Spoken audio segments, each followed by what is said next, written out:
नमस्कार दोस्तों, आप सभी का स्वागत है आप ही के अपने YouTube चैनल में। दोस्तों, जैसा कि आप सभी जानते हैं, नवरात्रि का पावन पर्व शुरू हो चुका है।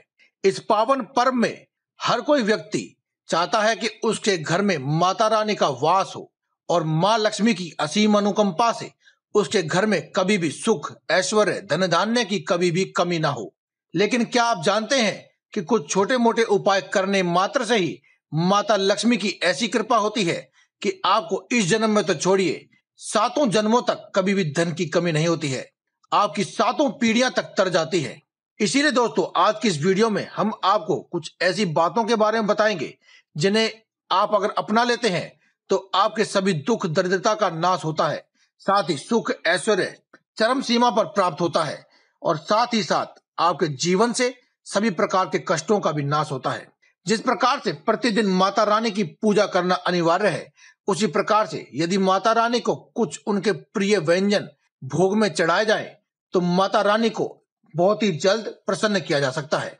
इसीलिए आज की इस वीडियो में हम आपको माता रानी को चढ़ाए जाने वाला एक ऐसा भोग बताएंगे जिसे अगर आप चढ़ा देते हैं तो माता रानी की असीम अनुकंपा होगी और साथ ही आपके जीवन के सभी दुख दर्द नाश हो जाएंगे और सभी प्रकार के कष्टों और संकटों से भी आपको मुक्ति मिलेगी।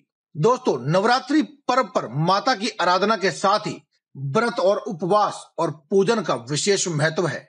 जिस प्रकार नवरात्रि के 9 दिनों तक माँ दुर्गा के अलग अलग रूपों की पूजा की जाती है, उसी प्रकार इस 9 दिनों में माता को प्रत्येक दिन के अनुसार भोग या फिर प्रसाद अर्पित करने से देवी माँ सभी प्रकार की समस्याओं का हरण कर लेती हैं।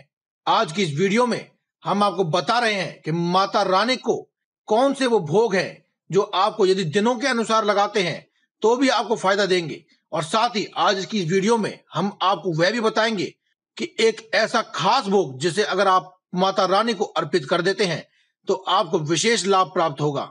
दोस्तों, नवरात्रि का पहला दिन यानी कि माँ शैलपुत्री का दिन होता है। इस दिन देवी माँ के चरणों में गाय का दूध चढ़ाने से आरोग्य का आशीर्वाद मिलता है, साथ ही जन्मों जन्मों की गरीबी का भी नाश हो जाता है। दोस्तों, अगर आपको ये वीडियो अच्छी लगे तो आप इसे लाइक करें और कमेंट बॉक्स में एक बार जय माता दी अवश्य लिखें। नवरात्रि का दूसरा दिन माँ ब्रह्मचारिणी का होता है।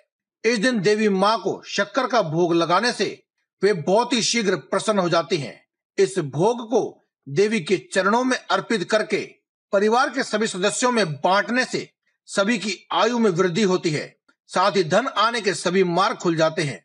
नव दुर्गा का एक रूप है चंद्र घंटा। माँ के इस रूप का पूजन नवरात्रि के तीसरे दिन होता है। इस दिन माँ को दूध या फिर दूध से बनी हुई कोई भी मिठाई, खासकर से घर में बनी हुई खीर का भोग लगाकर ब्राह्मणों को दान करना बेहद ही शुभ माना जाता है। इससे दुखों से तो मुक्ति मिलती है, साथ ही सुख, ऐश्वर्य, परम आनंद की प्राप्ति भी होती है। माँ दुर्गा को नवरात्रि के चौथे दिन मालपुए का भोग लगाने से वे बेहद ही शीघ्र प्रसन्न हो जाती हैं। इस भोग को मंदिर के ब्राह्मण को दान करना चाहिए। ऐसा करने से बुद्धि का विकास होता है, साथ ही अपनी बुद्धि के विकास होने से धन आने के सभी मार्ग भी खुल जाते हैं। नवरात्रि का 5वां दिन यानी कि माँ स्कंद माता का दिन है। इस दिन माता जी को केले का नैवेद्य चढ़ाना बहुत ही उत्तम होता है। ऐसा करने से आपको उत्तम स्वास्थ्य और निरोगी काया की प्राप्ति होती है। दोस्तों, आप इस वीडियो को पूरा अंत तक अवश्य देखें, क्योंकि अंत में हम आपको 2 ऐसी खास वस्तुओं के बारे में बताएंगे जिन्हें माता रानी को चढ़ाने से आपको उनका आशीर्वाद शीघ्र ही प्राप्त होता है। नवरात्रि के 6वें दिन देवी माँ को शहद का भोग लगाना बहुत ही उत्तम माना जाता है।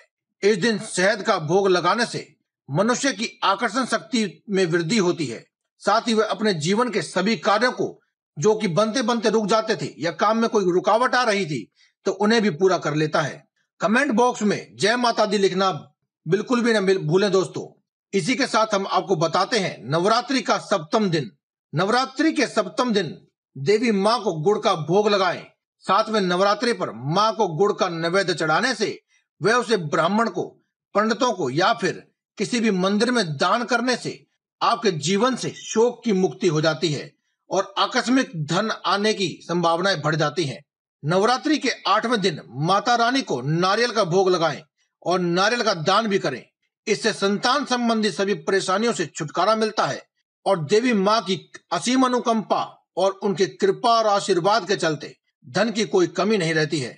नवरात्रि के अंतिम दिन यानी कि नवमी तिथि के दिन तिल का भोग लगाकर ब्राह्मणों को दान करने से मृत्यु का भय मुक्त हो जाता है, साथ ही अनहोनी होने से बच जाते हैं और अचानक धन प्राप्ति के मार्ग खुल जाते हैं।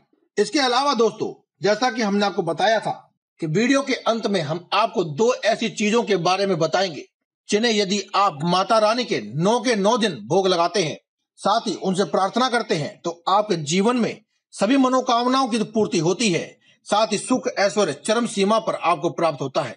पहली चीज है गाय का देसी घी। माता रानी के प्रथम नवरात्रि का प्रथम दिन होता है, जिस दिन माता रानी के शैलपुत्री स्वरूप को पूजा जाता है। इस दिन देवी माँ के चरणों में गाय के दूध से बने हुए शुद्ध देसी घी को अर्पित करने से आपको आरोग्य, धन संपदा, मान सम्मान, पुत्र रत्न आदि की प्राप्ति होती है।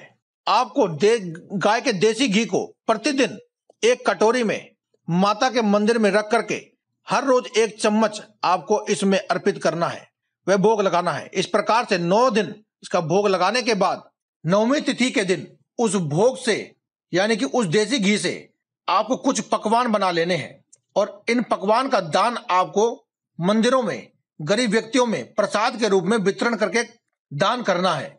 वह कुछ भोग अपने लिए भी बचा लेना है, उसे आप अपने परिवार के साथ मिलकर खाएं। इससे माता रानी की कृपा आपके ऊपर बहुत ही शीघ्र होने लगती है। दूसरी चीज है जो कि आपको कोई भी नहीं बताएगा कि माता रानी को मेवे अति ही प्रिय होते हैं, इसीलिए माता रानी के 9 दिन आपको मेवों का भोग अवश्य लगाना चाहिए। यदि अभी तक आपने नहीं लगाया है तो आपको आज से ही शुरू करना चाहिए। इसको लगाने का कोई भी मुहूर्त या समय नहीं होता, आप इसे चाहें तो इसी वक्त से भोग लगा सकते हैं।